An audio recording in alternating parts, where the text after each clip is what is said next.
and gentlemen, welcome into the Hat Trick presented by AI for Biz. Stop losing time and money to busy work. Visit aiforbiz.com to set up your free AI business assessment call. Shout out to them for being a sponsor of the show. As always, there are 3 goals in a hat trick, 3 gentlemen on screen, 3 topics or opinions that you are going to hear from the 3 of us. I am Dominic Corsetto, joined by Sam Gillette, Casey Wick, not to be mistaken with him, Mr. John Wick. Don't mess with his dog. And we're going to start off over here with Sam tonight. So let's open up the topics for discussion. Yeah. First things first, there's 2 gentlemen on screen and then another guy. Well, I'll let you guys decide which one is which. The modern hockey goalie is facing a biological crisis. Humans are simply not built to do what we ask them to do anymore. As skaters go fast and pucks fly harder, the position has evolved from a game of quick reflexes into a calculated battle of pure geometry and survival. Here's a terrifying math statistic. A standard snapshot from the slot reaches the net in less than 200 milliseconds, but the human visual recognition and physical reaction time takes nearly double that. Pure reflex goaltending is dead, gone, kaput. If a goalie waits to see where the puck is going before they move, it's already in the back of the net. They have to read the shooter's hips, shoulders, stick blade, and basically predict the future. To survive this speed, goalies reinvented how they move. They stopped standing up, went to the ice. Modern goalies rely on micro-efficient structural blocking techniques like the reverse VH. They anchor their bodies against the post, sealing every inch of the bottom of the net. Success isn't about making spectacular glove saves anymore. It's about beating the pass. To get to set early and to get set early and letting the puck hit them instead of the puck hitting the back of their gloves.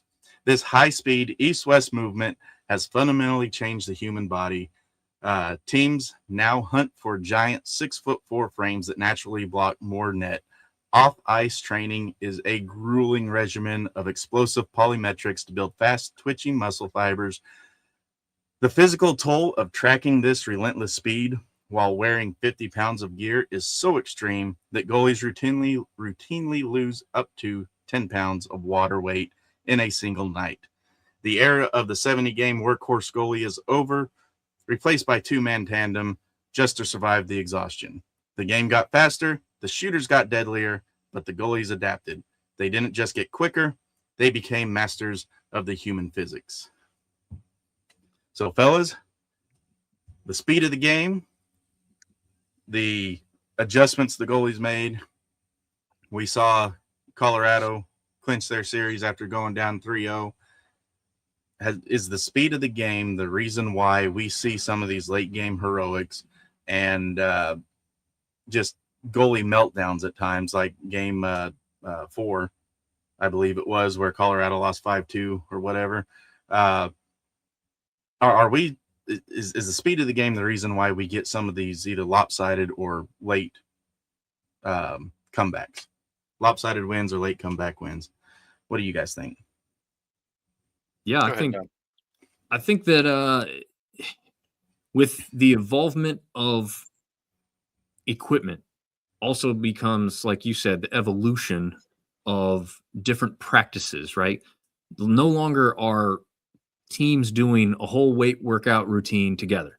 There's specialized aspects for each type of player and each type of position even anymore.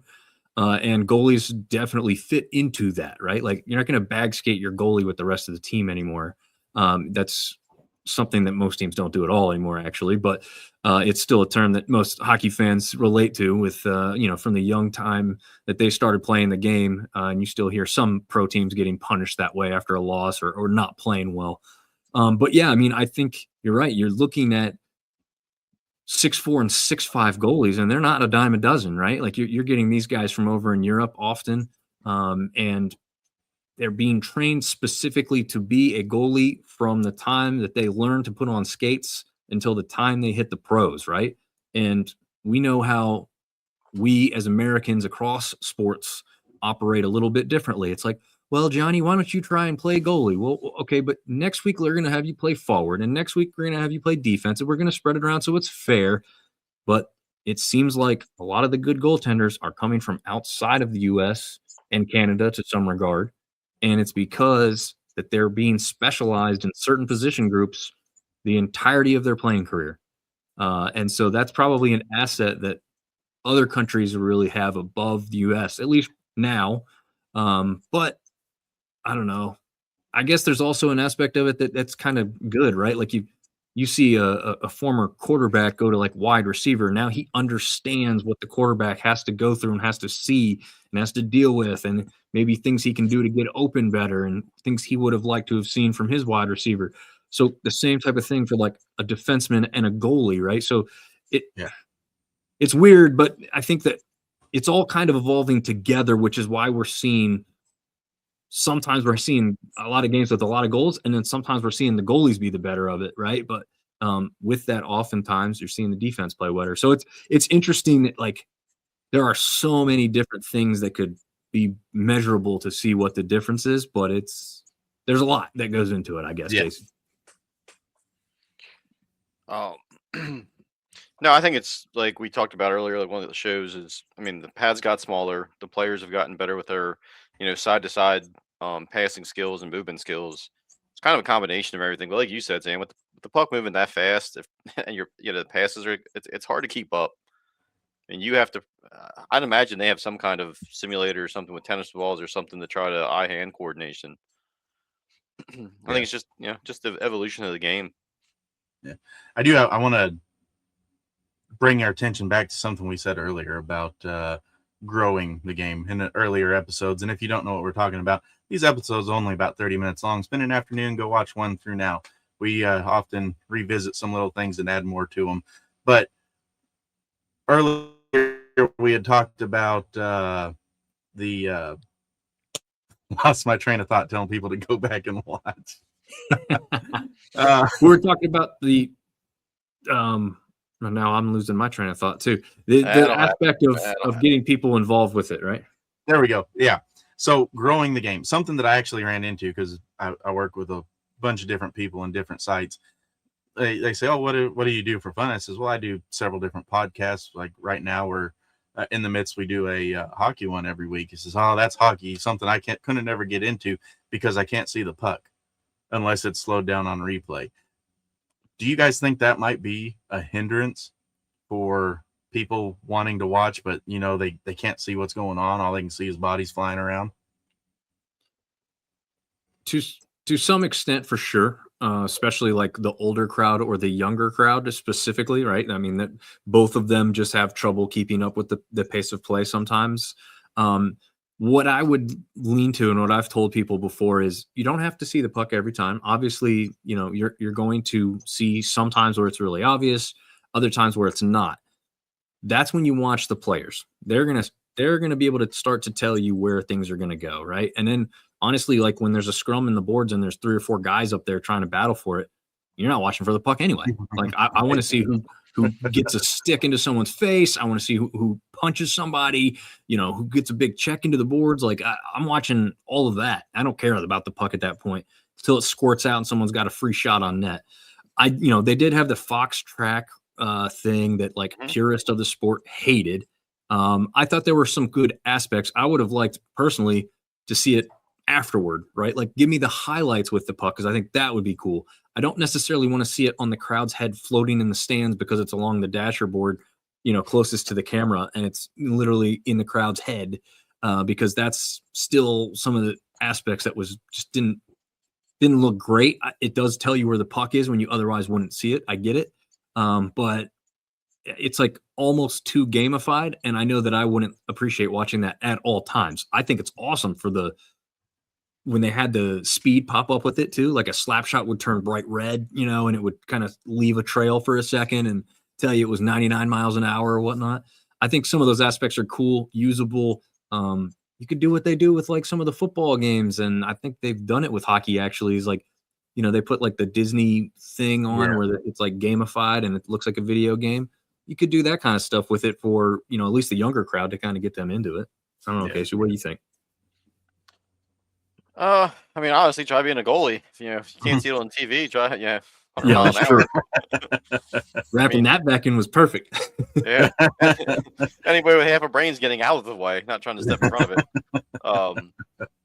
Yeah, I'm with Dom on that. I mean, I don't really want to see it like, don't matter what color you make it, bright orange, yellow, green, whatever. It just kind of takes away from the game. Like, just like you said, watch the players.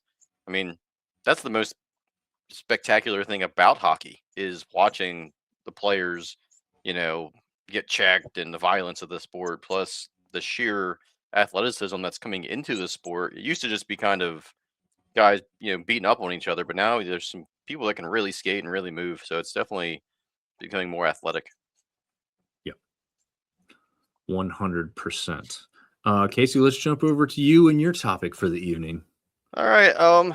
As most of the Oilers let go of Knoblauch, their Chris Knoblauch, their coach, after having what most teams would probably love to have, considering that he lost 2 finals and still made the playoffs this year.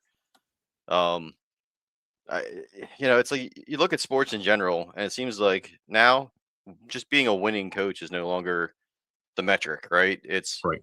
championship or bust. But to win a championship, you can't just be about a great coach. I mean, look at Bill Belichick in the NFL. Once he lost, what he had. You need an entire organization behind you. So, what do you think? You think if a coach can win, get you into the playoffs, and get you into the finals and lost, do you kind of use him as the lame duck and get rid of him, or do you kind of look within the organization to see what you can do to help support the cash you already have? So Yeah. I'm going to switch sports here on you. James Franklin at Penn State. Good example. Another classic. So Win the big game. You can't win the big games. If you get into the playoffs and you get fired, James Franklin made the playoffs before.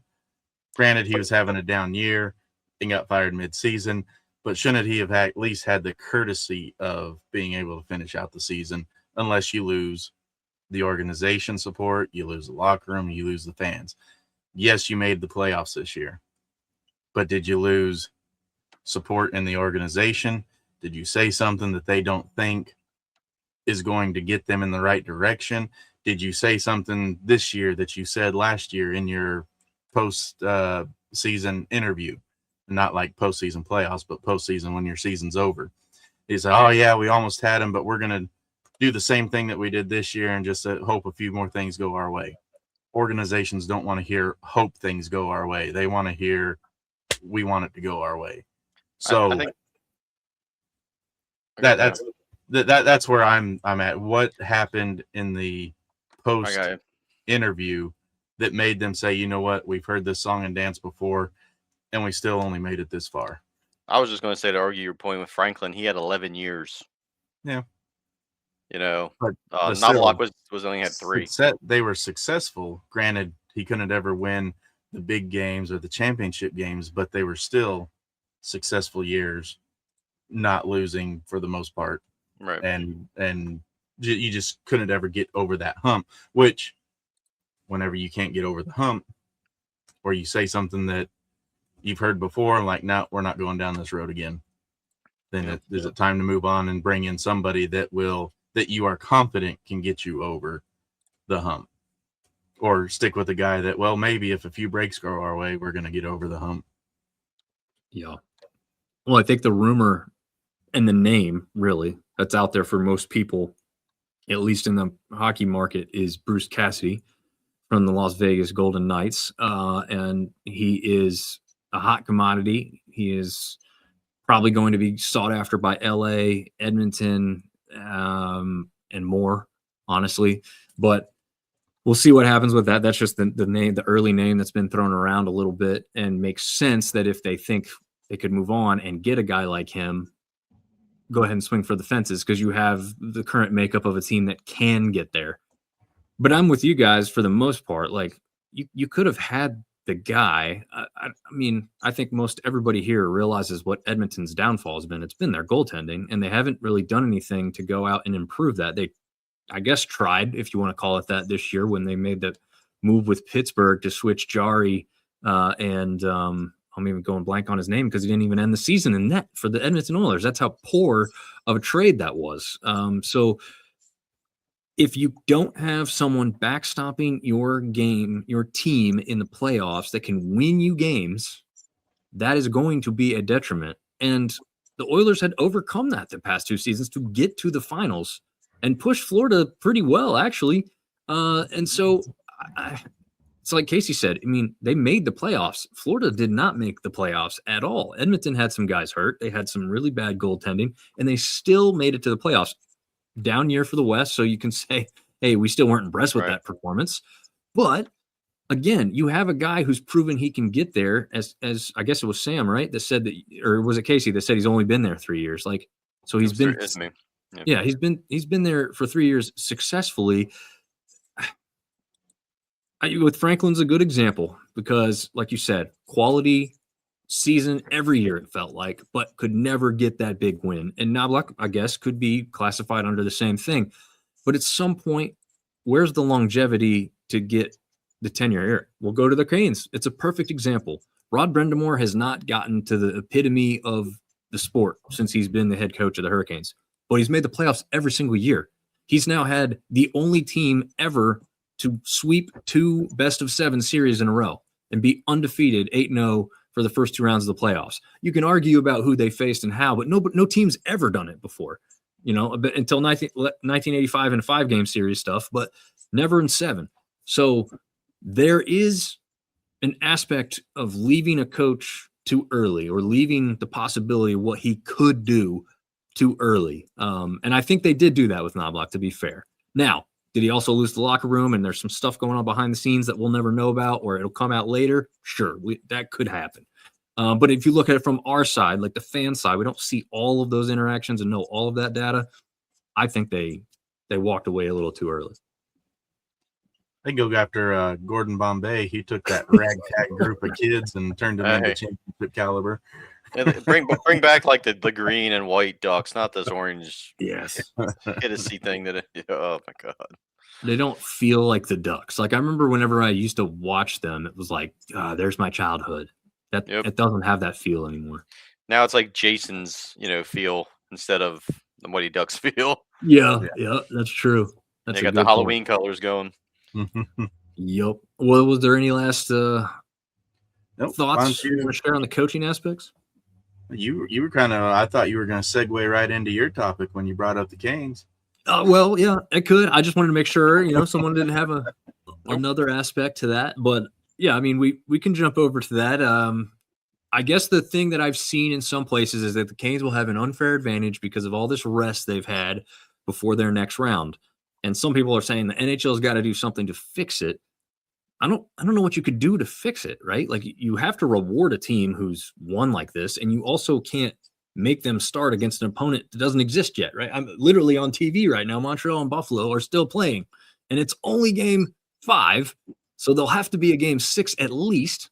And results hold true. Buffalo will have to win in Montreal to force a game 7. But I guess the other aspect of that is like, how much time do you give one of those 2 teams to kind of recover before they have to start the Eastern Conference Finals? So I guess I'm seeing both sides of it. And even as a Cane fan, I don't want to wait that much longer, right? Like I want to get back to watching my team play hockey. But they also get rewarded, right? I mean, we had 2 guys on the team within the last week and a half, I think, have babies.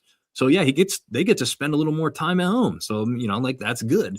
I guess my question that I'll pose to both of you, I guess I'll start with Sam first, is do you think there's any other way you could possibly do it? Or do you think it's like, first of all, it's kind of an anomaly. It's not going to happen much anymore. I don't know. What are your thoughts on how it's played out so far? So I got 3 things. One, because it's a hat trick.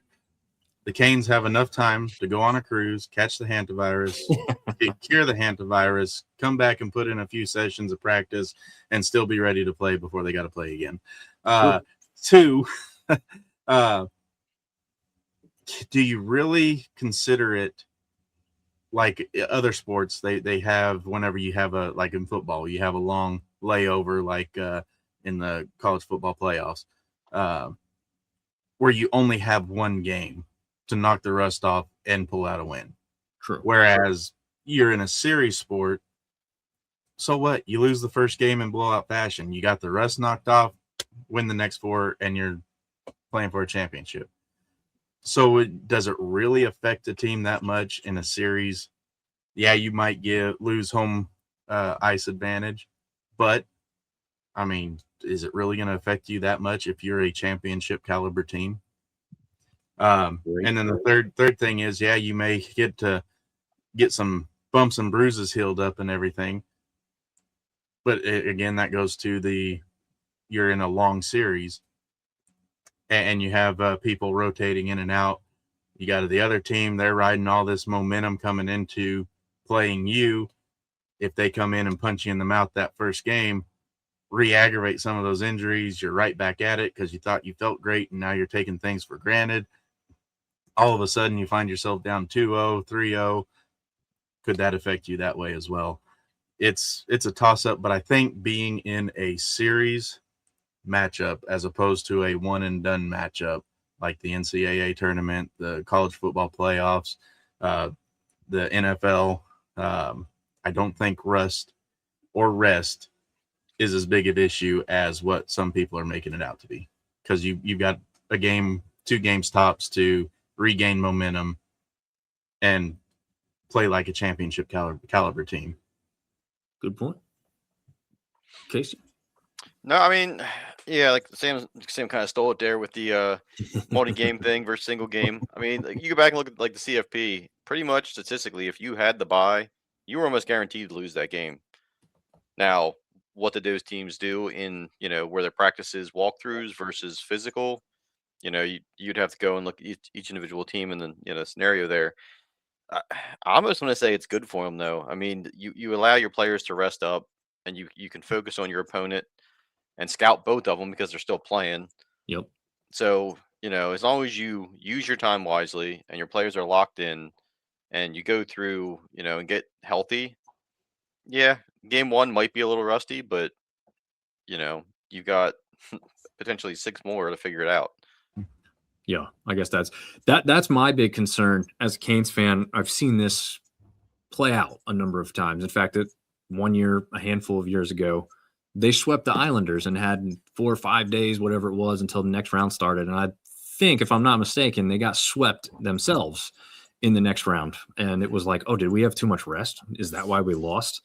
And maybe that is possible. I would think it. I mean, can we all agree it probably affects a goalie more than anybody, though? Like, you want to see shots. You want to be in that mode and that mood. Everybody else, I feel like Sam said, you can get punched in the mouth at every other position. But you get punched in the mouth well enough as a goalie, you may not see the series again because you may get replaced. So, and that's where I have a little concern as a Canes fan, right? Like, what if Freddie gets shelled 6-1 in the first game or 6-0 or you're worse? I mean, you have to go to Bussy. I feel like there's no other choice at that point. And then that second game will be his first ever playoff game. And if they jump on you and get 2 games in a row, it's like, what's happening? We just swept the first 2 opponents and now we're down 2-0. So, like, part of me is scared of that reality. But then at the same time, like, I want to think like Sam does. Like, we could weather a storm, right? Like, one bad game is not going to kill us. We haven't lost yet, right? So, maybe some adversity wouldn't be the worst before you get to the, possible final series and play for a Stanley Cup. But that's where you find out how good your support staff is as far as on the coaching staff. Do you have a good trainer? Do you have a good psychologist? I know teams have psychologists that can say, listen, you let that one get out of hand, Ted Lasso it, memory like a goldfish, and get out there and do it again. You're basically in a fishbowl, as my wife says. You're in a fishbowl, be a goldfish. But I want to change my third point from what I said to it gives the Canes more time to kind of retouch on something you said last week, I believe. Gives the Canes fan more time to save up money to be able to afford to go to a game. So that right there in itself should give you some more firepower as a Cane fan to because you'll have those people, they're ready to rip into an opponent that they don't know who they're playing yet. So more so you may have jitters or be well rested and everything, but you got how many fans in the stands are just ready to come in and rip into an opponent? They've been off for just as long as you have. So true. Yeah. And actually even longer, because didn't they play the last 2 games in Philly? In Philly. Yeah. So yeah, that's a good point. That's what I'm saying. Like, the weird part is the wives of the guys who just had babies are probably ecstatic. Like, oh my gosh, I did not think you were going to be around at all, right? Like, they could be on the road for a while, and now they've had the opposite. They've had they're going to have over a week at home, because even once this next series starts, they get 2 at home first, right? So no matter who comes out of this one, the Canes are the host team. So, so it's still all good for them. Like, maybe it's the wives is the reason why they swept 2 in a row. You better sweep or don't come home tonight. Spoken like a true married man. Yeah. Well, that's funny, because like Sean you Walker missed the birth of your baby. Yeah. Sean Walker is a great example of that. He found out his wife's water broke at on a Friday. He flew home. He saw the birth of his child, and then got like a 2 p.m. flight back to get this up to Philly by 6 for the game, or 6 a.m. flight. I can't remember exactly the time frame. Anyway, he got up there hours before the game and played the game. They won the game, and now he gets to go home and spend more time with the baby. So you wonder if that was literally part of his mental aspect of the game. Is like, we're not losing this because I have promised that I'll be back right away. I mean, that's just one guy, but if you can get that mentality to be bought in by the rest of your guys. And again, that goes back to the coaching aspect that we just talked about too. Like, you got to have a coach who knows how to get these guys ready, or say like, hey, they're going to throw everything they got at you. From Casey's team, the Flyers there in the first 10, 15 minutes, they're going to go as hard as they're going to go all game. And then it's going to diminish a little bit from there, all the way till the end of the game. So you need to weather it early, and then you need to get stronger as the game goes on. And actually, that's kind of what the Canes did, because they actually went down to the Flyers early and then just kind of fought their way back continuously. They didn't try and go after it all at once and give it away the other way. So again, going back to the coaching thing, the Canes have been more ready for this than any other team, because they've gone through these runs before where they haven't gotten this far. They keep learning along the way. And guess what? The guy in charge is doing the same thing. So we've seen his system work up to an extent, and it's working better than it's ever worked now. And it's working because they've stuck with him for so long. So I think that's a good episode to tie everything all back in together. Yeah. I another thing too, just for your consideration, the other series, who'd you say was playing tonight? I'm drawing a blank. Montreal and Buffalo. Yes, there it is. I knew it was Buffalo. I can't remember Montreal for whatever reason. That's because they're Canadian. Don't worry about it. Yeah. Hey. USA. Anyway, with their series going longer, the Canes are getting that rest for that series, but it's really setting up the NHL to not have that Stanley Cup championship where the Canes have even more time off. Because if this series, if the Montreal Buffalo series was over with and they start playing, how much time do the Canes get if they sweep? How much time do they get before they actually have to play the championship game? And then this argument goes not just one conference, but NHL as a whole. And it gets 10 times more magnified. So the fact that that series is dragging on probably helps the NHL and curb telling this a lot better than if it was coming up into the Stanley Cup. Yeah. And like you said, it happened the first time it's ever happened since they went 7 games. So unless it becomes a constant thing, there doesn't need to be a change. It's just, like you said, an anomaly. Yeah, I think so too. And I think once the NHL gets to the conference finals, what they'll try and do, might not be perfect right off the gate, but they'll try, is to just alternate every night. Yeah. Eastern Conference Finals, West, East, West, East, West. So like you said, Sam, they're not too far apart when it comes to the Stanley Cup final. Like, both teams will have the 2 to 3 days rest or whatever it is. Right. It'll be as equal as possible. It might not be perfect, but it won't be very far apart. It won't be like this layoff here that the Canes currently have. That will not be happening. So, yeah, it'll be a whole lot more equal all the way around, and we'll all be enjoying it at that point for sure. I hope you all enjoyed this episode. We'll let Sam take it from here. Yeah. AI for Biz, thanks for sponsoring. Head on AIforbiz.com to schedule your free consultation phone call, and we'll see you guys next week.